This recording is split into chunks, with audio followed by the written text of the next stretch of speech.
Christina Kehoe, we're so happy to have you. I'm so happy to be here. This is the seventh startup week that we've Seventh had. So, startup week.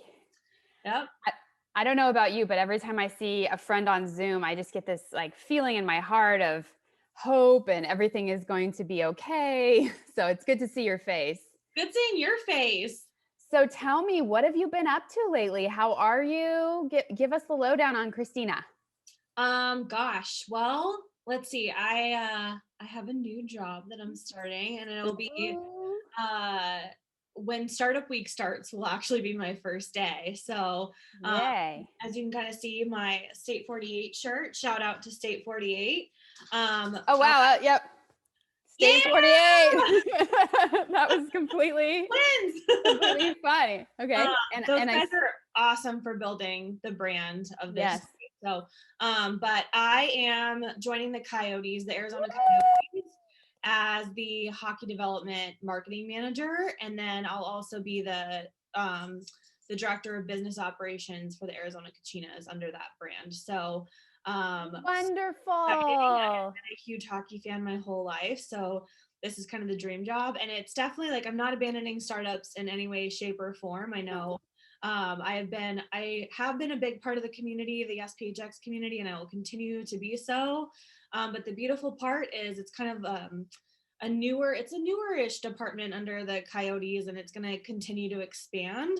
I'm kind of running everything that is amateur hockey in general. So everything from youth to adult hockey programming, and just helping to market and tell the story about what we're doing there in the desert. So I think that there's no better place to be than on a sheet of ice, but it's going to be exciting to watch. They always say that, if you do something that's your passion, you never work a day in your life. And I think anybody that knows you or follows you on social knows how passionate you are about a sheet of ice, Yeah.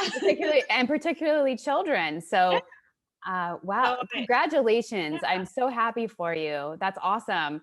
Yeah. And just you're also, as you said, a big part of our community, and you were generous enough to come in and donate your time to help us interview a CEO. And so I was hoping we could kind of tee up that talk.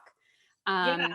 You got to interview Carolyn Rodz, CEO of Hello Alice. So maybe without giving away too much of the interview, what was your biggest takeaway from that talk? My biggest takeaway, and the takeaway that I want everyone else to go watch this talk, is just how you intentionally build your product. She really clued in on algorithmic bias in platforms that are available, like anything that you would search, like Google or really any app that you're in. And she identified that problem and built safeguards for that within her own product. So it's like really intentionally thinking about your audience, who you're serving, and making sure that you've accounted for that. And I think that's just like one extra step when you're building any kind of software, any kind of SaaS product, that you just think about that extra layer of what is your audience seeing when they're searching, what might people be searching when they're looking for people to employ, different things like that. So I thought that was really smart that she Mm-hmm. recognized that. Awesome, great, and I agree as well. There's a lot to be included in that, in product placement, in development, in customer research. What specifically do you hope that Phoenix entrepreneurs, I mean, I know, like you said, you've been in the community for a long time. What do you hope they can learn from this talk or take away from it, in our ecosystem specifically? Yeah. Well, one, Hello Alice is actually a product that all of our community can actually log on and experience themselves. It's a product that's actually built for entrepreneurs. So you can log on and actually use her product and see it firsthand. But she's from Dallas. Um, so I think that is really interesting to Mm-hmm. just be able to see another startup ecosystem here and learn from what they're building out there in Texas. They're one state away, and I think that's really cool. anymore the grips of, you know, the traditional startup markets like San Francisco and New York are starting to loosen up a bit. And it's cool to get to know entrepreneurs from other states, especially our neighbors. So it's just it's another great way to see what other people and other ecosystems are building. That startups kind of exist everywhere these days. So I just love that we got someone from outside the Phoenix ecosystem to come and talk and share what she's building and the way that she's building it. Yeah, that was it was really actually kind of fun to design the programming this year with virtually. You had a lot more flexibility to do those things, to include speakers that maybe you couldn't afford to bring. You know, travel and speaker fees are usually pretty lofty and outside of a budget of a grassroots organization like Phoenix Startup Week. So that was it was really awesome to get a lot of different types of voices included in our programming. So and I just want to correct myself. It's actually Houston. She's from Houston, not Dallas. So cool. So fantastic. Well, should we roll the interview? Yeah, let's do it. Okay, we hope you enjoy this. Christina Kehoe, the moderating, Carolyn Rodz, CEO of Hello Alice. Enjoy. All right, everyone. Welcome to Phoenix Startup Week. I'm so excited. Today we have Carolyn Rodz. She is the founder and CEO of Hello Alice. And how about we just get started real quick? What is Hello Alice? I always define Hello Alice as the thing I wish I would have had when I started my first company, now almost 20 years ago. It is a passport through entrepreneurship. So helping entrepreneurs define the path that's right for them, connecting them to capital and networks and opportunities at every milestone along the way. Awesome. Okay, well, give us a little background on you. So you started this great company. This wasn't the first, thing that you've ever done in your life. So give us a brief little overview of what brought you to the point of creating Hello Alice. We'll get into a little bit more about the idea that sparked it and what really caused the formation of that. But if you could just give us a little bit more of a background on yourself.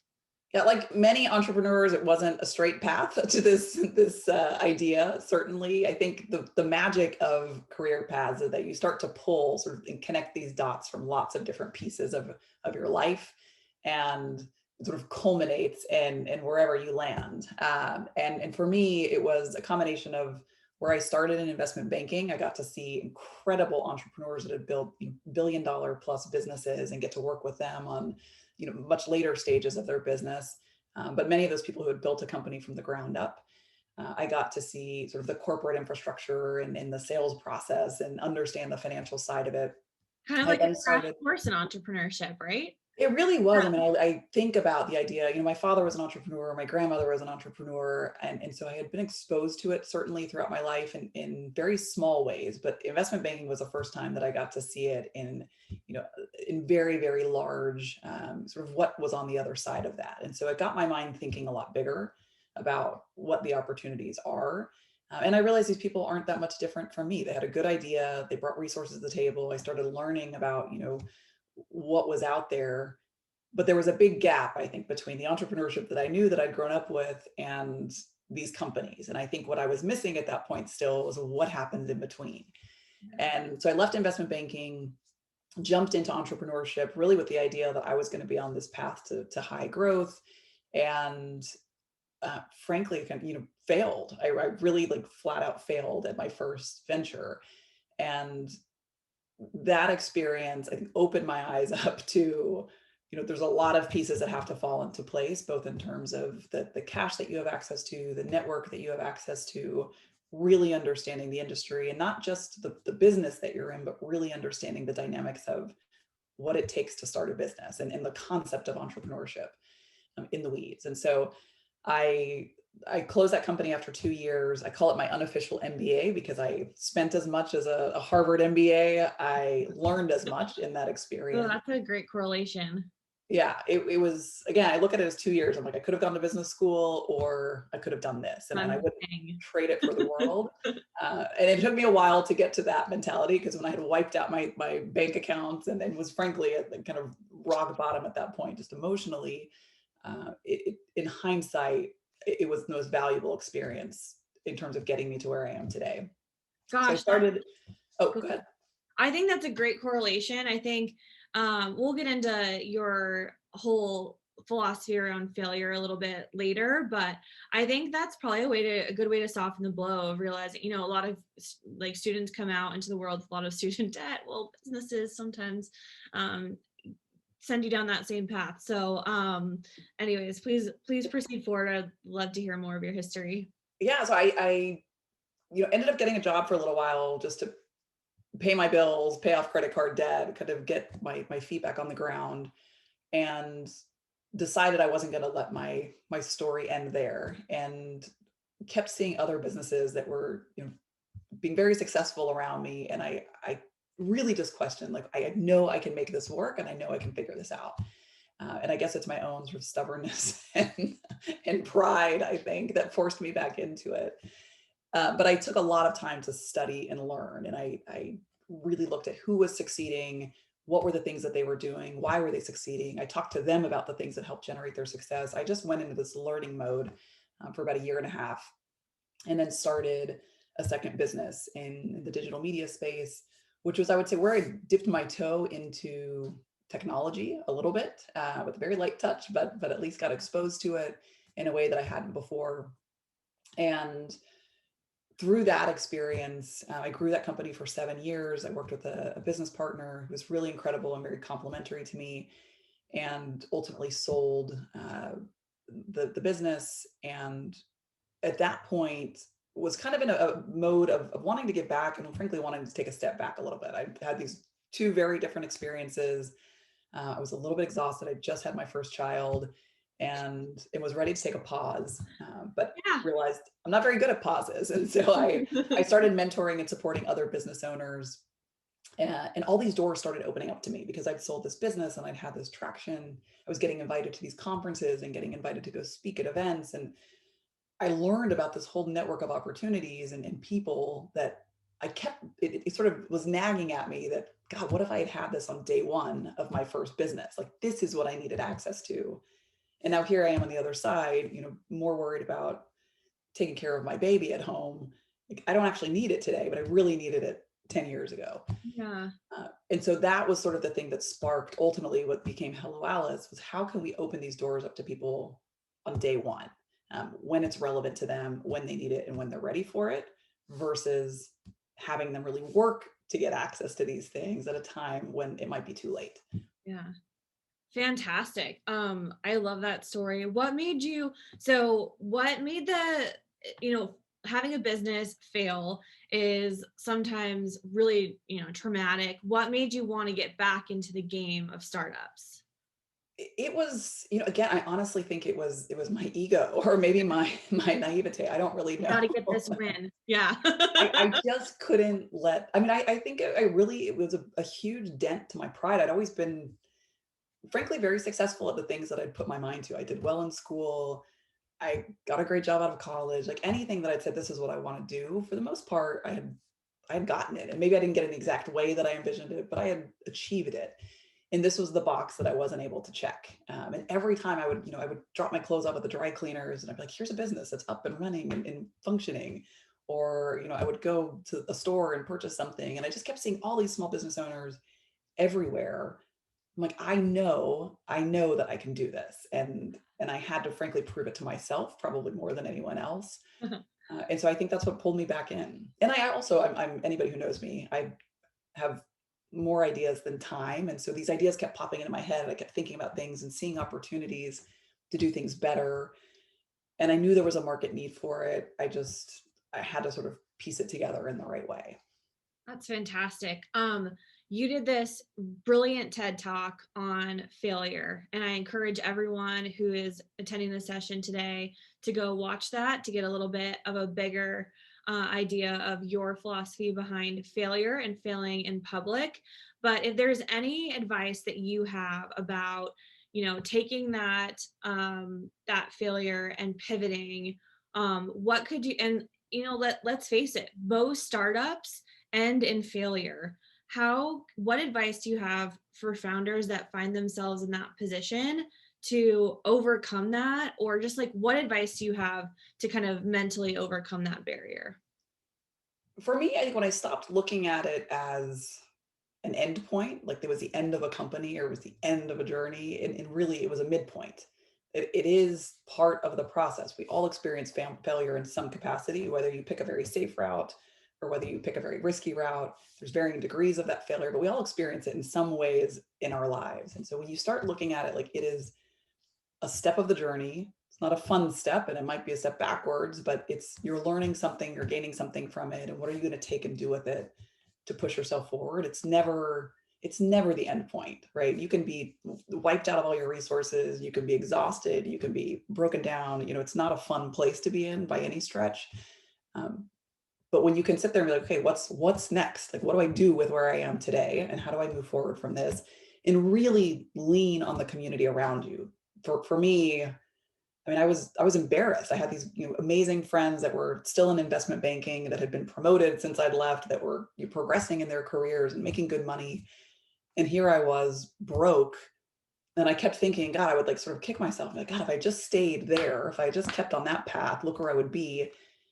And I realized I had to kind of get out of that mentality. It wasn't that I'd lost something. Again, and when I started looking at it like it was my MBA, I said, you know what? I have this incredible amount of knowledge that I've gained through this experience that I would have never had otherwise. And so when I took that and said, what am I going to do with this bit of knowledge? And how do I push forward? And how can I utilize my network and my community and the resources I do have to take that and build something bigger? Then it became an asset to me. And it really like empowered me to kind of push forward and take on the next big step. Yeah. And I mean, speaking of that community, I think it's a great segue into talking a little bit more about Hello Alice and what you've created. What kind of resources do you think were really important to founders as you're first getting started? And what are those features that you built into Hello Alice? Ultimately, it's knowledge, right? The more efficiently you can gather knowledge to build your business, and whether that's data that you're learning through your company, whether it's conversations with other founders, whether it's reading an article, whether it's a tool or a software that can help you, it really is knowledge to help you move more efficiently through your journey. And the entrepreneurs, I mean, at the end of the day, entrepreneurship is really, it's a race against the clock. You have a certain amount of money to achieve a certain benchmark. And if you don't hit that benchmark in time, it's really hard to get more money to help you grow. And whether that's money through pure revenue or whether that's money through capital raising, it doesn't really matter, but you're on a race against the clock. And so that's why we start to see the entrepreneurs that have access to the networks, that have access to all these resources, are the ones that are winning, because they're not making as many missteps along the way. And so with Hello Alice, our goal was, how do we help build the most efficient path that's right for your business, all based on who you are, right? We recognize fully, if you are, a white male Ivy League graduate from New York City with $1 million in your pocket, your path is very different than somebody who is starting out with a small business with $10,000 in their checking account in a rural town without a network of friends and family. But both can succeed. And so what we say is, look, you're starting at a different point. You're going to have to work a little differently to get access. Like, you still need to make a really great first hire for your business, and you still need to go figure out how you're going to get capital to fund these decisions and to buy inventory and to test products. How do we get you along that path in the way that's right for you? And so we take into account who an owner is, where they live, the type of business that they want to grow, what resources they have access to today. This is the right path for you to hit these milestones in the fastest way for you. And then we're also, on the flip side, working with banks and governments and entrepreneur organizations and venture capitalists and all of these organizations to say, all right, we're going to take not where an owner is today, but what is the trajectory of this owner over time? And so if somebody started with $1 million and they're up here, and somebody started with $10,000 and they're right here, the path that they did to get there, if this person's going like this and this person's going like this, you can start to see in the future, this one who started with $10,000 actually can do a lot more with the money that you're going to give them. And so that's how we're using the data and the insights that we're learning to start to equalize the playing field. Yeah. And speaking of that, so there is so much about machine learning and AI and all of that is circulating around the backbones of of building companies these days. And something that you very astutely realized is that there's an algorithmic bias that occurs in just basic search. And if you could actually go ahead and explain what algorithmic bias is to our audience, I think it's something that, if you're building a company or if you are working for a startup, these are really important things for you to look at when you are building a product for a consumer. So yeah, the easiest way to think about algorithmic bias is, it's very similar to bias in any type of bias, right? It's a preconceived notion about what an outcome is going to be. And in technology, it's very much the same. So in the real world, I might have a conversation. I'm going to size you up a certain way because of the way you look or the way you act or the context that I'm meeting you in. With technology, it's doing the same thing, right? It's saying, okay, everything that I know about you based on this snapshot, here's what I think is right for you. What we are doing at Hello Alice is constantly testing to say, how do we take a group and say, okay, this is what we think is best based on what we know in the way that many technologies do. But we're constantly testing against that to say, when we look at the outcomes, we're looking at various segments of that audience. So we're saying, okay, are women engaging in this the same way as men? Are people of color engaging in this feature the same way as, white entrepreneurs? And so we're starting to look at where are those breakdowns and where might it not actually be accurate outcomes. And so an example would be very, very early on. One of the first ways that we recognized this was we had a button in our first feature of profiles that you could click. It said connect. And it was basically, if you wanted to connect with another entrepreneur on the platform, you could hit the button and it would put an email that would sort of allow you to opt in for a match. We realized that women were engaging far less than men in that. And so we started breaking down, like, why is this? Our overall engagement rates are great. We would have checked the box if we had just been looking at that and moved on to the next feature. But we said, women actually aren't clicking on this. And so when we started speaking with women, they were like, it feels a little bit presumptuous. I don't know this person. And just to assume that I should be connected, I don't think we're quite ready for that, kind of in terms of where we are with the relationship. They don't know who I am. But when we put change it to introduce me, all of a sudden women started engaging at very similar rates to men. And so the simple change in words actually brought other people into using a feature. And so that's an example, I think, of just starting to understand, how do different groups think? What are the preferences that they have? How do you start to build something that is a little bit more equalized across demographics? The other piece that we're really focused on is on when we make a recommendation, we might say, here's a recommendation that we think based on the information that we have, but also be aware these are your other choices. And so it's not necessarily eliminating them from viewing what their options are. It's just saying, we don't actually think this is a good path for you. So, pursue it if you want, know that it exists. Here's what we don't think it's relevant. And this is why we think this is going to be a more efficient journey for you. So the transparency of data and information is really important. It's something that I would say, are just scratching the surface on, but that's really critical to our roadmap going forward. Are there any tools that you could recommend to founders to begin to realize those verbiage items on their website or within their product that could be barriers to entry for their customers? I think understanding the data and knowing who your audience is. And so not looking at your user base as a whole, but really challenging your team to look at, we don't even call the people who use our platform users, we call them owners, because we always want to remind the team, these are entrepreneurs, these are real humans. These are people who are putting their livelihood, on the line with some entrepreneurial venture. They are business owners. And how do we empower every single person as an owner on this platform? And so starting to challenge, I think, just culturally challenge the team to have individual conversations. I think every technology should have an open community because it allows you to hear the conversation, to get real-time feedback, and building in those channels where you're constantly, not just through technology, but even in the offline world, you're getting to engage with real people. So I love events like Phoenix Startup Week. I think it's so important to get in front of your audience. Yeah. And hear, when somebody approaches us and they're like, this is what I'm really struggling with. And, what is your advice? All of those things in my mind, I'm constantly thinking, okay, how do I take this conversation and scale it for millions of people so that everybody gets access to that guidance?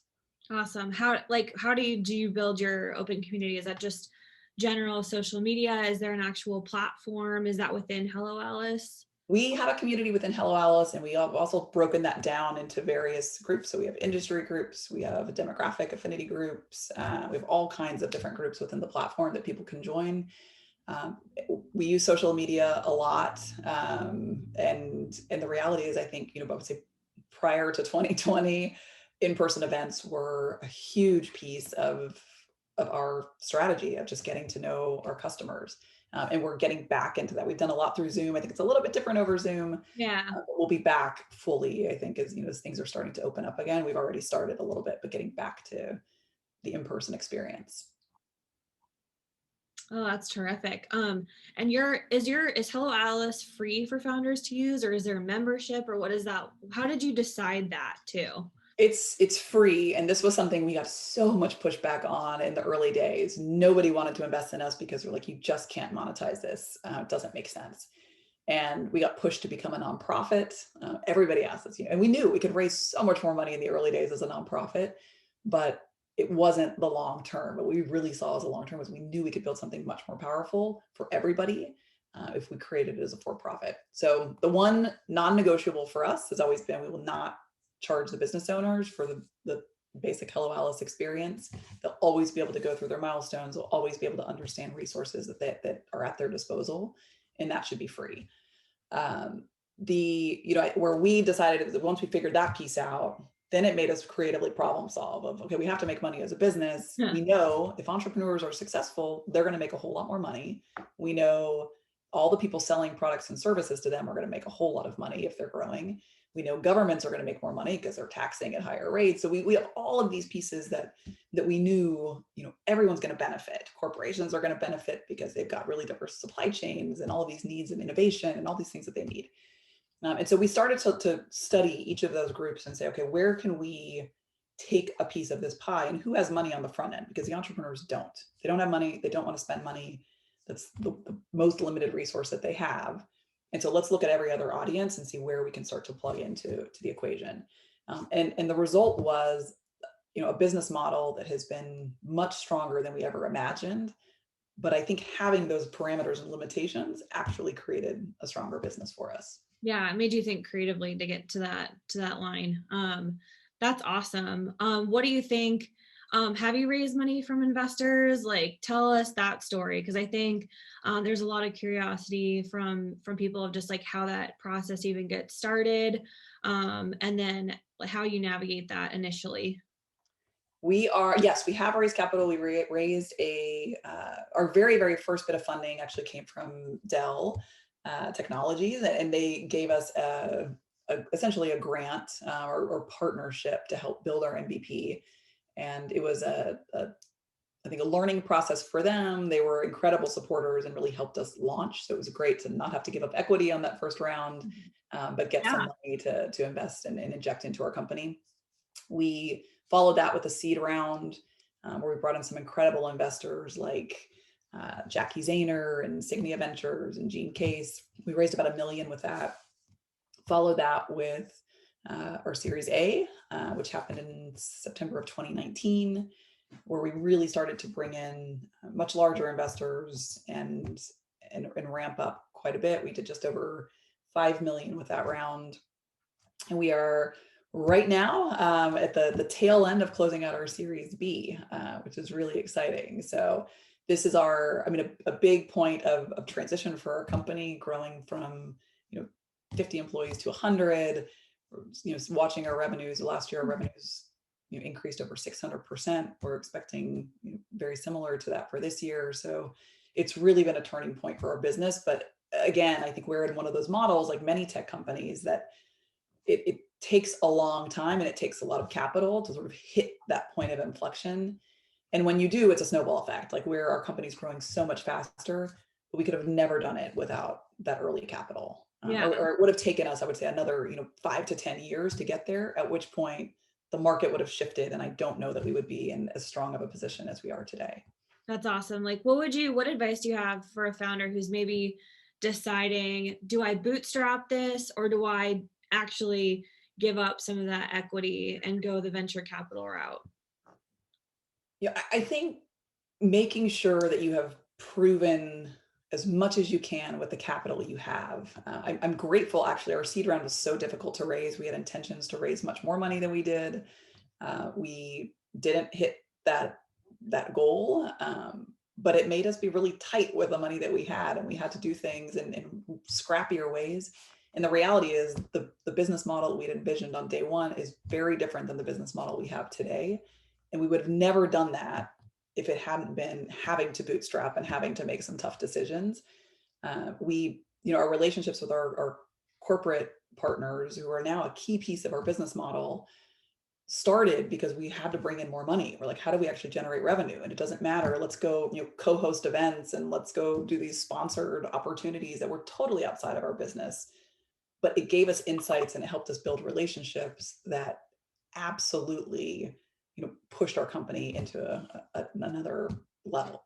So I think those bootstrapping opportunities are important. I don't think you want to derail too much from your core business, but as long as it allows you to learn and engage and talk to your customers and understand the market a little bit better, it can be a really valuable opportunity. It's stressful. I mean, there were times when we're like, how are we going to make payroll next week? And lots of nights that I lost sleep over what we were going to do because we didn't have enough cash in the bank, or times that we were frantically emailing some of our customers to be like, can you please push the payment up, 15 days early? Any way you can do that. And they pulled through. I mean, they did. They helped us, and they saved us many times. But in hindsight, I mean, it was incredibly educational for us. And it's all of these things. I think, you talk about the failure, you talk about these stressful kind of bootstrapping, like cash crunch times. They're horrible to go through. They're not fun. It's the low points, but at the end of the day, they're all learning lessons. And it's that scrappiness, I think, that makes entrepreneurs so successful in the end. Like you become less afraid of it because you can overcome it. Absolutely. I want to there is something special, obviously, about Hello Alice in your community. What are some, now that you've grown, you've gotten definitely a few years under your belt of that community building. What are some of the customer stories that have come out of just the successes of being able to use Hello Alice as a tool? Oh my God, we have so many. This is my favorite part of my job, because I'm always getting to engage with these entrepreneurs, or even through our team, just hear these stories that, I mean, there's no match, I think, in terms of the fulfillment that you get from our owner base. A perfect example is one that really recently, actually, we had a founder, a daughter of Cuban immigrants, who started this whiskey company and was part of the Hello Alice platform, grew her company, sold it to Diageo, and then came back to us and said, this platform was so helpful for me in building my company and getting it sold. I want to give back to other entrepreneurs. And so she is doing a grants program through Hello Alice to give back to other entrepreneurs. And so this whole idea of this paying it forward and the multiplier effect that we get to have, or that we get to empower others to implement, is that's full so circle cool. right there. How do you think about your product roadmap? I think there's a lot of ways you can go, especially I consider myself a community builder. There's always lots of noise coming out, especially when people get really enthusiastic about your product, about the features that they want to see and the direction they want the company to go. And especially when they're really invested, sometimes they get super passionate about things. How have you determined your product roadmap, and maybe where do you see the future of Hello Alice going, and how did you even think about that? I think we want to think about it in the sense of helping our founders who are attending just navigate and figure that out for themselves. So my favorite meeting of the month is one that I have with my co-founder, Elizabeth, where it's our meeting of no, and we lay out everything that's going on across the company, and we look at what can we chip away at. And I think the double-edged sword of having a lot of momentum behind your business is that opportunities are getting thrown at you all the time. And I'll contrast this to other businesses where you're really scraping and chipping away at trying to find opportunities. It's a different set of problems. I will say when there's traction and when there's market demand is when they're coming to you. And if you can get yourself in that situation to try to figure out where you're going to generate that activity, that's the best spot to be. If you find it's really hard to find it, you might need to tweak your business model or change what you're doing. And I would challenge those listening to actually take the time to do that early in the process.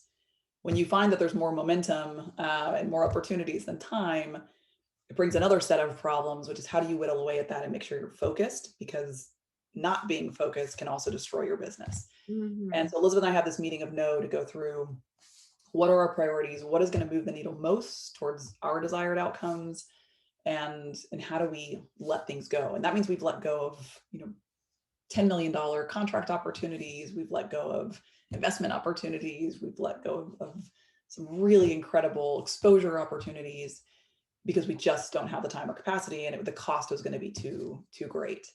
And they're difficult decisions to make. And our team has been really good about challenging us as well to say, look, we have to get more focused. We have to get more focused. It's the hardest thing that we struggle with, in all honesty, but it's so valuable, and a lesson that took me years to learn, but I think we've gotten to a really good spot. But we'll forever challenge ourselves with that.